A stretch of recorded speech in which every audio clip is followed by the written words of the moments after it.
ఏం చేశారు? ఈసారి వాస్కో డి గామాను పంపారు. ఈసారి ఎవరిని పంపారంటే Vasco D gamma.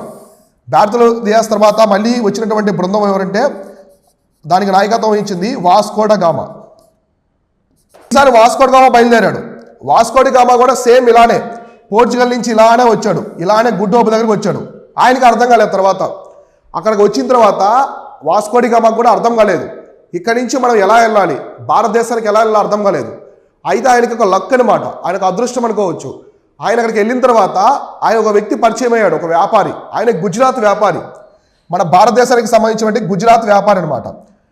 Abdul Samad అనే ఒక అతను ఉంటాడు. అతను ఈ యొక్క మస్జిద్ అనే ఒక పర్సన్ ఉంటాడు, అతను హెల్ప్ చేస్తాడు ఇతనికి. ఎవరికి? వాస్కో డి గామాకి. ఆ గుజరాత్ వ్యాపారి నేను ఇండియా వైపు వెళ్తున్నాను, మిమ్మల్ని కూడా తీసుకెళ్తానని చెప్పేసి చెప్తాడనమాట.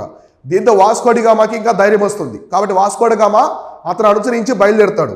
సో ఇక్కడి నుంచి మళ్ళీ బయలుదేరి ఆ వ్యాపారి ఇలా బయలుదేరి, వీళ్ళు వ్యాపారి ఇలా వెళ్ళిపోతాడు, ఇది వ్యాపారి గుజరాత్ వెళ్ళిపోతాడు. వాస్కో డి గామా మాత్రం ఇలా వచ్చి ఇలా కాలికట్ తీరానికి వెళ్ళిపోతాడు. సో ఇది వాస్కో డి గామా. సో ఇక్కడ రౌండప్ చేశాను కదా, ఇది వాస్కో డి గామా వచ్చిన రూట్ అనమాట. సో ఈ విధంగా కాబట్టి కాలికట్ తీరానికి చేరుకున్నాడు. సో చివరిగా వచ్చేసి ఎప్పుడు 1498లో 1490 సంవత్సరంలో ఇతను వాస్కో డి గామా భారతదేశానికి రీచ్ అయ్యాడు. కాబట్టి ఫైనల్గా భారత్కి రీచ్ అయ్యాడు. భారత్లో కూడా ఎక్కడంటే కాలికట్ తీరం, కేరళలో ఉంది కదా కాలికట్. సో కాలికట్ తీరానికి చేరుకున్నాడు 1498లో.